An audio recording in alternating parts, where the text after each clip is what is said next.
Bagai gergasi datang gegarkan blockchain. Ini evolution of money. Mr. Crypto bimbing pelaburan anda. Okay, jom labur crypto jadi money. Mr. Crypto, Mr. Crypto, Mr. Crypto, Mr. Crypto, Mr. Crypto, Mr. Crypto, NFT atau crypto, semua to the moon. Duit baru, era web 2.0. Kembangkan investment level international. Semua hujung jari jadi semua on the go. Kena trust the process kerana semua possible. Mr. Crypto, Mr. Crypto, Mr. Crypto, Mr. Crypto, Mr. Crypto, Mr. Crypto, NFT atau crypto, semua to the moon. NFT atau crypto, semua to the moon. Semua to the moon. Mr. Crypto.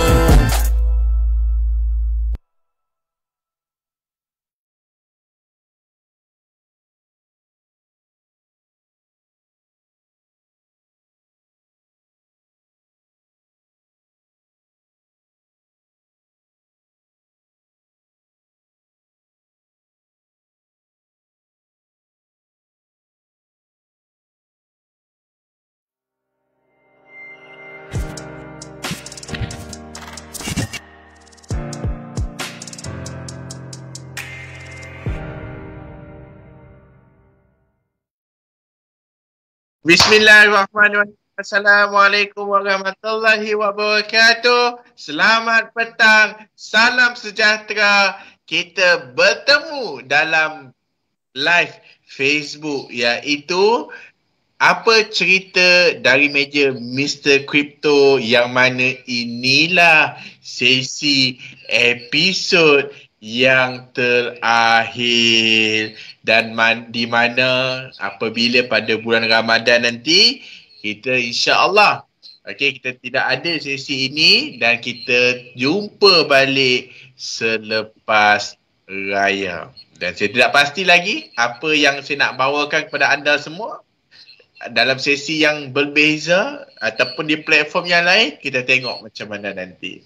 Kepada anda yang baru masuk sesi pada malam ini, InsyaAllah jangan lupa tekan share supaya lebih ramai orang dekat luar sana mendapat manfaat.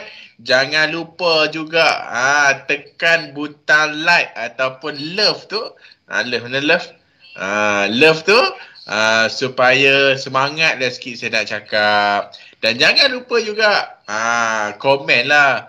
Kalau saya tanya soalan tu, jawablah supaya saya tahu ada respon daripada you all. Apa khabar semua? Sihat? Alhamdulillah, sedar tak sedar dah 2 bulan. Sesi apa cerita daripada meja Mr. Crypto berlangsung. Kita ada lebih kurang 8 ke 9 episod. Ingat ke? Kejap je kan? Tak sangka. Saya rasa macam sat sangat. Tapi akhirnya tengok-tengoklah dah 8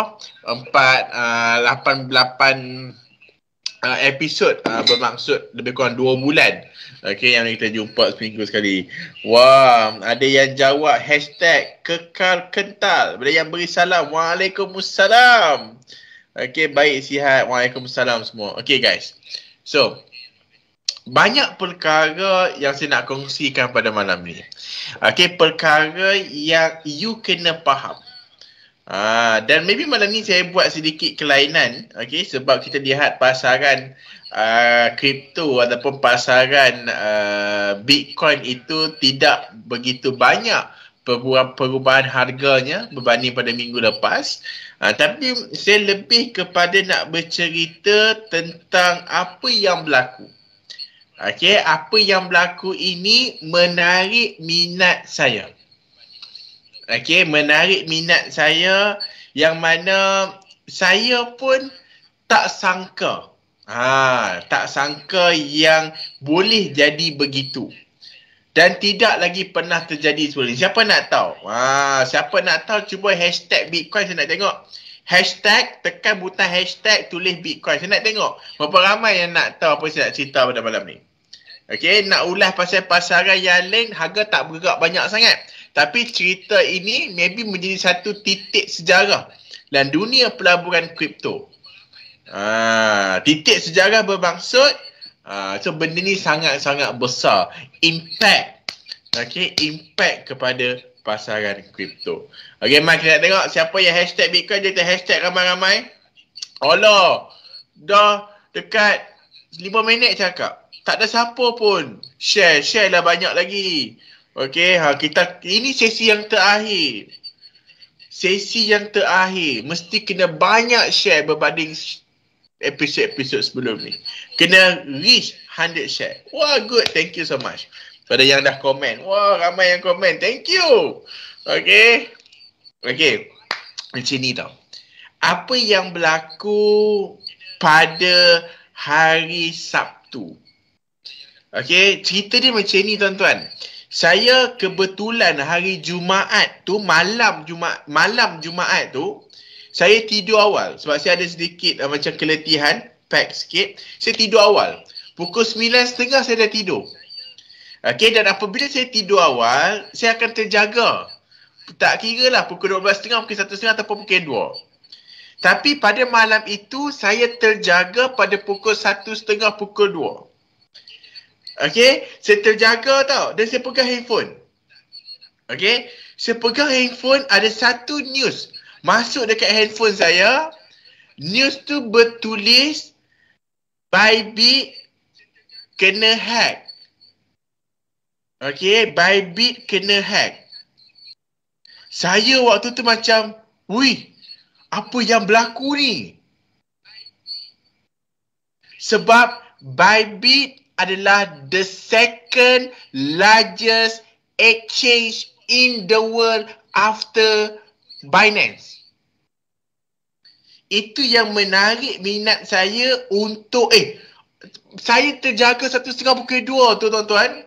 Saya terus pegang handphone almost setengah jam ke 1 jam. Saya slide, melihat apa yang berlaku, mencari apa yang sedang berlaku. Tuan-tuan, sebelum ni ada je exchange yang pernah kena hack. Antaranya seperti HTX ataupun nama lama Huobi. Okey, dia dah biasa selalu kena hack dah 2 kali 3 kali. Dah jadi perkara biasa. Okey, dan saya pun tengok benda tu macam tak ada efek sangat. I mean, jumlahnya kecil. Tapi apabila berlaku di Bybit, tuan-tuan, jumlah aset yang dicuri lebih kurang 1.4 bilion dalam bentuk Ethereum. Saya kata ini the largest hack dalam sejarah kripto. Ya tuan-tuan, 1.4 bilion dicuri. Sebanyak 400,000 aset Ethereum dicuri, dibawa keluar daripada Bybit. Dan saya mengikuti sehingga pukul 5.30, 6 pagi. Tuan-tuan, saya memang mengikutilah. Sejerak kejap tidur tapi tak jumpa jerak. Saya terbangun balik. Saya memang mengikuti all the tweets yang ada. Saya tuan-tuan, waktu tu tuan-tuan, sebab benda ni benda yang terbesar dalam sejarah kripto tau. Jumlah kerugian yang sangat besar.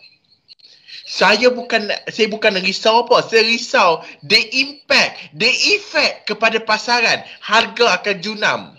Panik berlaku. Okey tuan-tuan. So saya memang mengikuti perkembangan, but apa yang saya boleh katakan dekat sini dengan pendapat peribadi saya, apa yang dilakukan oleh co-founder dan juga CEO kepada Bybit, okey, saya boleh angkat tangan macam ni tuan-tuan. Well managed. Damage control yang sangat baik. Sebab itu nak menunjukkan apa yang berlaku sebenarnya. Kena je hack 30 minit after that, 45 minit selepas itu dia terus buat live dekat YouTube. untuk menjawab semua persoalan-persoalan yang ditanya oleh orang dekat luar sana. Dia terus buat live dekat YouTube dan dia sentiasa update dekat X. Saya kata, it's very transparent. Dia cerita macam mana boleh berlaku. Dan hari Sabtu malam, dia buat live lagi sekali dekat X. Okay?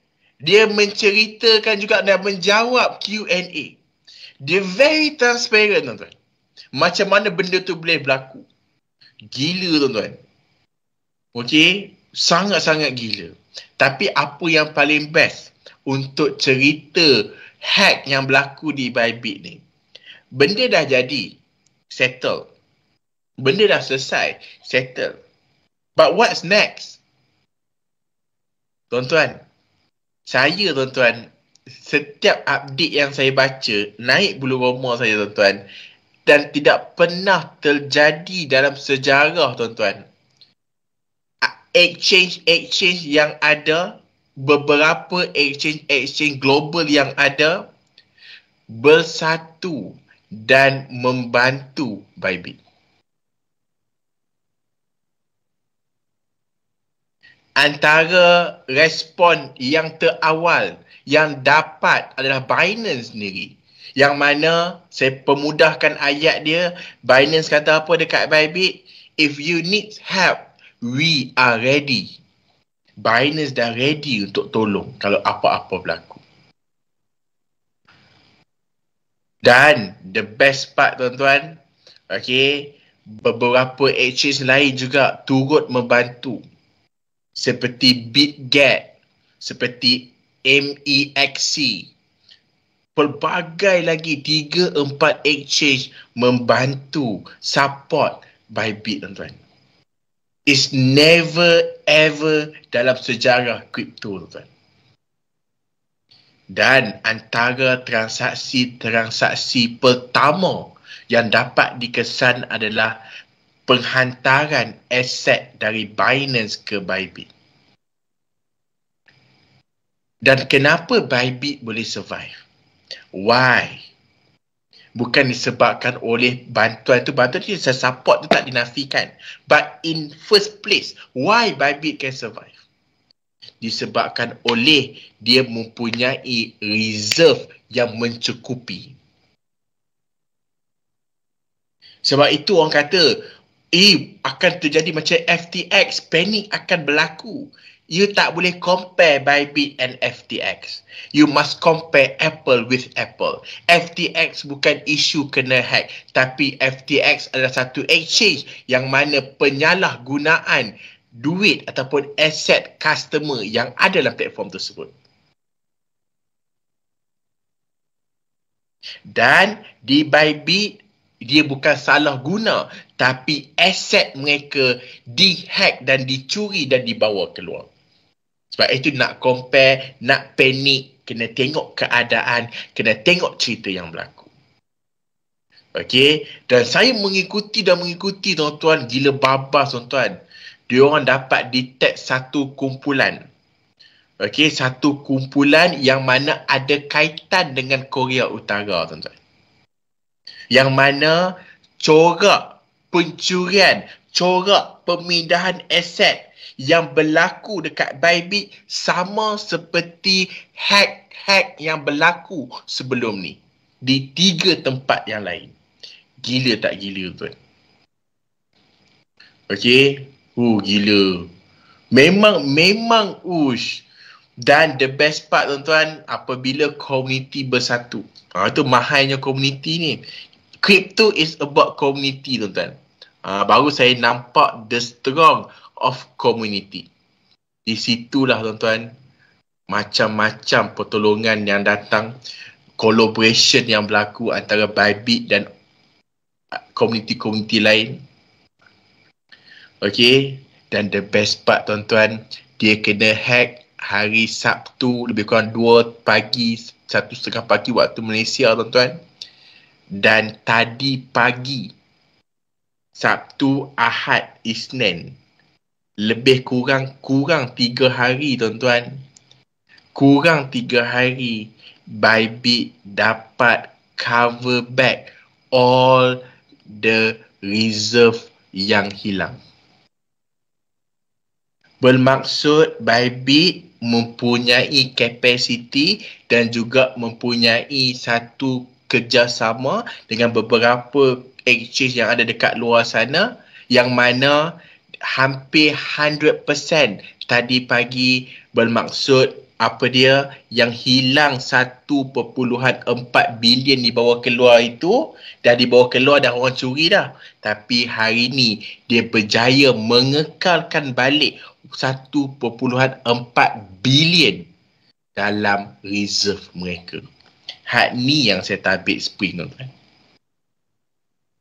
I'm not promoting Bybit, I'm not promoting what, tapi untuk cerita inilah realiti yang berlaku dalam dunia kripto. Okay, dia boleh dapatkan balik within 3 days dengan rakan-rakan strategik dia, dapatkan balik 1.4 bilion to cover back the reserve. Dan tuan-tuan, kalau you tengok, you boleh Google, you boleh tengok live CEO Bybit, very cool, sangat tenang. Sebab apa? Dia cerita waktu dalam X, dia kata antara soalan yang dia tanya dekat team finance dia tanya apa, tuan-tuan? Cukup tak reserve kita untuk tampung kehilangan ni? Team dia jawab, settle, tak ada isu, boleh tampung. Sebab tu dia cool, tuan-tuan. Damage has been done. Damage dah berlaku. But how they manage tu, tuan-tuan, gila, tuan. Never ever been dalam industri kripto. And first and paling besar berlaku pencurian. Ini benda yang menarik, tuan-tuan. Okay, dan dia garanti apa yang berlaku tidak memberi kesan langsung kepada kewangan syarikat, dan apa yang berlaku tidak memberi kesan kepada financial health. Okay, dan dia pastikan dan dia nyatakan yang mana aset dekat platform mereka adalah one to one. Bermaksud satu aset yang you ada satu Bitcoin, dia memang memiliki satu Bitcoin. Itu satu cerita. Yang kedua, tuan-tuan, kebanyakannya exchange yang ada dekat luar sana berlakunya hack, semua akan suspended withdrawal yang berlaku. But apa yang berlaku dekat Bybit, Bybit tidak withdraw, tidak menghalang orang untuk withdraw aset. Aset withdrawal, perhantaran aset, semua berlaku seperti biasa. Tuan, dia tak tahan langsung. Kalau you berlaku, Bybit kena hack kan, okey, jom kita pindah aset. Semua perpindahan berlaku selesai. Gila tak gila, tuan?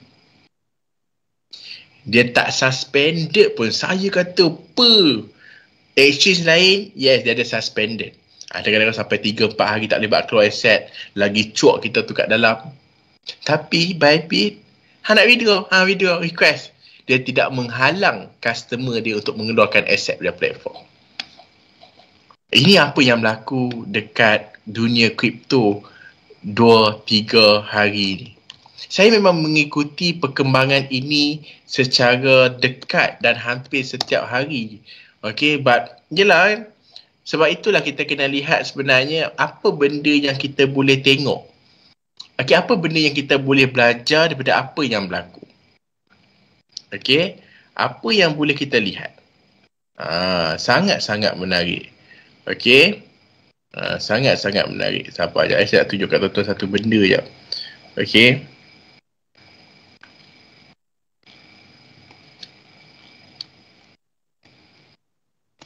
Okay, kalau you tengok dekat skrin saya sekarang, okay,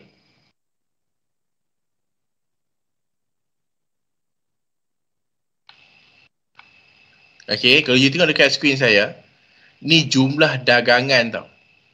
nak menunjukkan orang apabila berlakunya panik. Sebelum ini jumlah dagangan dekat sini, saya boleh kata purata lebih kurang 8-7 bilion. Sekarang turun 1 bilion. Nampak tak? Panik yang berlaku. Okey. Maksudnya almost 80-90% orang keluarkan aset mereka daripada Bybit. Tapi Bybit masih lagi stay. Dia kata we are good, operations jalan seperti biasa. Okey. Ini benda-benda yang gila lah tuan, benda yang menarik lah bagi saya. Okey, yang sangat-sangat menarik yang cerita ini bagi saya, tak silap hari bulan keluar movie lah. Okey, tak silap hari bulan keluar movie ataupun dokumentari. Okey, but saya begitu bersimpati lah bagi apa yang berlaku dekat Bybit. Dan tuan-tuan, the best part tuan-tuan, apa yang berlaku tuan-tuan terhadap Bybit pada kali ini tidak memberi satu impak yang sangat teruk kepada pasaran. Kalau kita dapat lihat juga, Fear and Greed Index juga tidak menunjukkan satu ketakutan dalam pasaran. Ini benda yang menarik. Tuan-tuan, jangan lupa pada siapa yang baru masuk, ini adalah sesi terakhir apa cerita dari meja Mr. Crypto. Okey. InsyaAllah kita jumpa lagi lepas raya nanti. Okey. Jangan lupa tap screen, komen, bagi meriah sikit. Jangan lupa share. Sesi akhir pun share tak banyak. Sedih. Okey tuan-tuan. Ini tentang Bitcoin tuan-tuan. Saya sangat kagum lah dengan pasaran. Tadi Bybit cerita selesai dah. Ini cerita pasal pasaran tuan-tuan. Panik penjualan aset itu tidak berlaku. Panik penjualan aset tidak berlaku dalam pasaran. Saya boleh katakan pasaran absorb apa yang berlaku.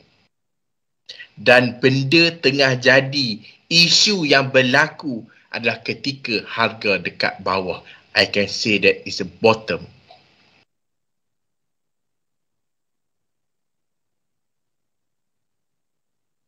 Okay, ini satu perkara yang saya, I amazed lah.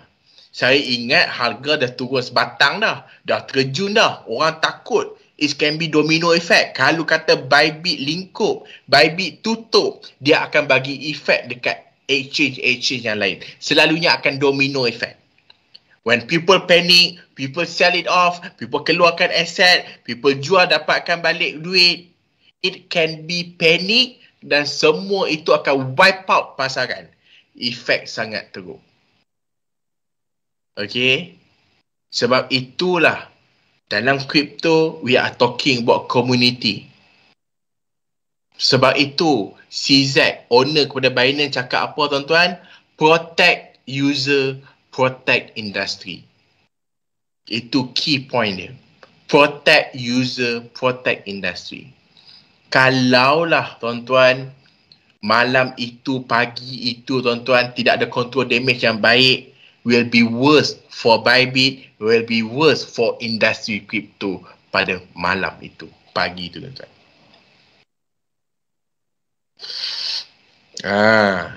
Sebab itu akhirnya keluar ayat, saya seronok tengok semua exchange bergabung, tolong support dan dia nak buat loan, pinjaman loan untuk ganti balik reserve yang hilang. Dan tadi pagi hampir 100% fully recovered. Silap hari bulan sekarang dah malam, dah covered dah 100%.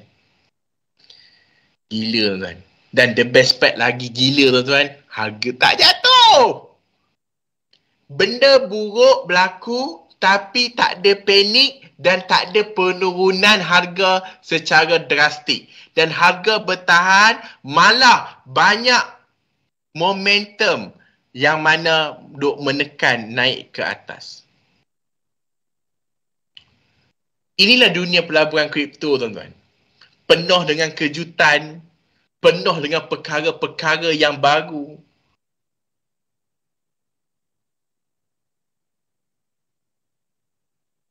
Okey tuan-tuan? So dekat sini adalah kita tengok harga. Okey. So harga dekat sini kita nak tengok, kalau you tanya saya nampak Bitcoin macam dah jumpa dia punya support yang kuat di sekitar sini. Saya nampak clearly dah dia jumpa sangat kuat. Ni, this area.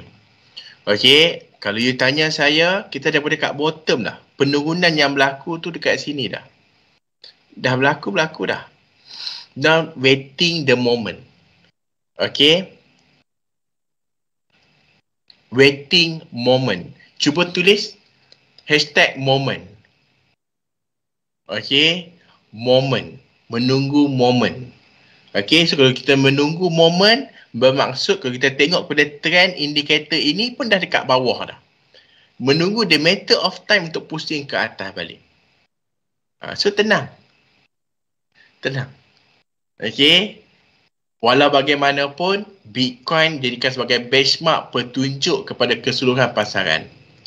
Kripto-kripto lain masih ada tak? Masih ada. Kripto-kripto lain boleh kita buat trading tak? Masih boleh. Okey, so ingat tuan-tuan pesan saya. Okey, kita di penghujung sesi pada malam ini. Okey, ingat pesanan saya satu. Okey, apa pesanan saya yang saya nak kongsikan dengan you all? Yang pertama, jangan panik dan bertindak dengan ilmu. Okey. Yang kedua, jangan lawan pasaran. Jangan fight dengan pasaran. Be friend. Jadi kawan dengan pasaran. Okey. Yang ketiga, jangan revenge kerugian yang berlaku. Tak guna tuan-tuan. Buat pasaran seperti kawan. Kawan, pasaran. Kalau kita ada kawan hari ni, kita boleh jumpa dengan dia, kita boleh lepak dengan dia, kita baik dengan dia. Lagi kita baik dengan dia, lagi kita faham tentang pasaran. Buat pasaran macam kawan. Dan jangan panik tak tentu pasal. Okey? Be calm. Tenang. Kita bukan ada dalam pasaran kripto yang bearish. Tim, fokus saya tim. Kita bukan ada dalam bearish tuan-tuan. Okey? Kita berada dalam fasa uptrend. Trend yang menaik yang masih lagi cantik. Bukan tak cantik tuan-tuan. Masih lagi berada dalam fasa yang cantik. Bukan fasa yang tak cantik. Tidak ada sebarang perkara yang mengganggu gugat. Tak ada. Tak ada. Okey. So, apa pun nak buat tindakan itu, pastikan tindakan itu tindakan yang berbaloi. Kepada yang nak cut loss, nak stop loss, sekarang dah terlambat dah. Stop loss you patut berlaku di sekitar sini. Now you dah terlajak ke bawah. Kita dah dekat bawah, tunggu sahaja harga naik balik. Dan inilah peluang yang ada dekat luar sana, yang mana yang belum masuk, yang nak tambah. Inilah antara momen-momen yang anda patut fokus dan anda patut tunggu signal yang keluar. Waktu naik, hampa doa suruh turun. Sekarang dah turun. Dah turun, hampa ketak. Itu macam mana? Okey, itu lagu mana? Habaq kan saya? Tuan-tuan, ingat kita memegang satu aset. Aset digital. Kalau kita cakap tentang aset, dia satu perkara, satu aset yang bernilai. Jangan hanya berfikir tentang short term, tapi kita berfikir tentang long term. Okey, dan penurunan short term satu peluang untuk anda membeli dan menambah, dan untuk orang baru terlibat dan membeli aset tersebut. Okey tuan-tuan, ini perkara yang sangat menarik. Okey, yang mana dunia pelaburan kripto tidak ada tentang istilah terlepas kapal. Dunia pelaburan kripto tiada istilah alamak aset yang aku beli ni nampak macam harganya turun, tapi itu adalah dalam tempoh jangka masa singkat. Okey, tuan-tuan, maybe kita tak raya awal, maksud saya kan raya kan kita puasa, berpuasa raya kan, so maybe kita tak raya awal, maybe Bitcoin bagi you raya hujung tahun ni ataupun selepas raya nanti. Okay, apa next yang saya nak pesan adalah buat anda, sebab kita tak jumpa dah tuan-tuan, lepas raya kita jumpa. Untuk alumni, maybe you ada sesi dengan saya lagi secara Zoom tertutup. Ni alang-alang ramai orang duk tengah tengok, hampir 200 orang. Thank you so much for your support. Okay, I love to bringing ataupun membawa update-update pasaran to alert orang dekat luar sana. Okay, tentang apa yang berlaku. Okay, so tuan-tuan, last but not least, apa yang saya boleh pesan dekat you all, okay, jangan tinggal pasaran walaupun apa yang berlaku. Be in there. Tengoklah pasaran, sebab itulah pengalaman yang mahal. Okay, inilah pengalaman yang mahal. Okay, saya tak tahu tuan-tuan apa yang akan berlaku esok lusa, but dengan apa data yang kita ada, kita boleh forecast. Okay, dan now kalau you tanya saya adakah Bitcoin akan naik dalam masa terdekat, bagi saya tak nampak lagi signal itu. Okay, but adakah dia akan buat sideways? Yes, dia akan buat sideways. Okay, tuan-tuan, saya nak tanya tuan-tuan yang ada hampir 200 orang pada malam ni, 200 orang mata memandang. Okay, siapa yang mengikuti episod Apa Cerita dari Meja Mr. Crypto sepanjang minggu selama 2 bulan? Saya pun tak sedar. Saya tengok saya tanya tiba berapa 8 episod dah. Wow, 8 episod kan? Siapa yang mengikuti? Saya nak tengok komen sikit. Rasa okey tak sesi ni? Patut saya teruskan tak lepas raya? Saya nak tengok komen you all. I need your feedback. Kalau you all memang perlukan, then saya akan sambung lepas raya nanti. Okay, saya nak tengok komen je.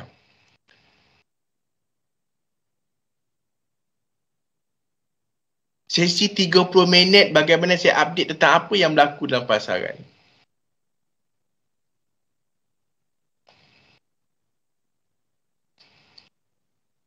Okay, saya harap sesi saya selama 8 episod dan malam yang terakhir, saya harapan besar saya dapat memberi manfaat sehabis baik kepada orang yang ada dekat luar sana supaya mereka lebih faham tentang pasaran, sedikit sebanyak membantu tindakan dan keputusan diorang dalam dunia pelaburan. Okey tuan-tuan, jangan lupa boleh klik dekat komen kepada siapa yang belum masuk grup Crypto Telegram, boleh klik link dekat komen. Okey, insyaAllah saya akan update daripada semasa ke semasa, sebab saya tak buat live dah di sepanjang bulan Ramadan, dan saya update dalam grup Telegram apa yang berlaku. Okey, thank you so much pada yang komen, thank you so much pada yang support. InsyaAllah kalau I have a good comment, good response daripada you all, saya akan teruskan lepas raya nanti. Ya, saya fikir-fikirkan. Okey, so tuan-tuan, masih lagi tak terlambat. Saya nak ucapkan selamat menyambut bulan Ramadan.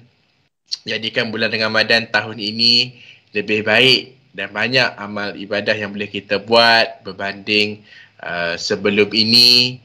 Dan moga kepada anda yang untung dalam dunia pelaburan kripto, inilah masanya untuk kita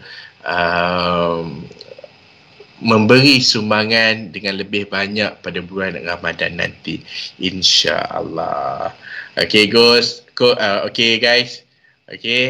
so this is my orang kata apa, inisiatif saya sendiri untuk melihat pelabur-pelabur kripto yang ada dekat luar sana, terutamanya rakyat Malaysia pada malam ini. Walaupun ada yang hadir daripada Indonesia, Brunei dan juga Singapura, harapan besar saya kita menjadi seorang pelabur yang matang dan juga pelabur yang mampu mengawal emosi dengan apa yang berlaku, insya-Allah. So tuan-tuan, tengok komen you all sedih. So tuan-tuan, insya-Allah kita follow rapat-rapat. Jangan lupa cucuk rapat saya. Ada benda baru, ada IEO baru, ada je perkara baru, insya-Allah yang pasti saya akan kongsi dengan anda semua. So tuan-tuan, insya-Allah kita jumpa lagi nanti. Jika ada rezeki, saya doakan anda semua moga diperbanyakkan rezeki seluas-luas langit, sebanyak-banyak buih di lautan, moga dipermudahkan segala kefahaman dengan mudah. Moga anda dapat pulangan yang luar biasa dalam dunia pelaburan kripto. InsyaAllah, kalau anda usaha, yang pasti hasilnya menanti. Saya Mr. Crypto, satu individu, satu aset digital. Assalamualaikum warahmatullahi wabarakatuh. Dan malam ini, saya menutup tirai apa cerita dari meja Mr. Crypto yang sudah berlangsung hampir 8 episod selama 2 bulan. Terima kasih banyak-banyak buat semua yang support. InsyaAllah ada kita jumpa lagi. Selamat malam. Bagai gergasi datang gegarkan blockchain, ini evolution of money. Mr. Crypto bimbing pelaburan anda, okay. Jom labur kripto jadi money. Mr. Crypto, Mr. Crypto, Mr. Crypto, Mr. Crypto, Mr. Crypto, Mr. Crypto, NFT atau crypto, semua to the mall. Duit baru, era web 2.0, kembangkan investment level international. Semua hujung jari jadi semua on the go. Kena trust the process kerana semua possible.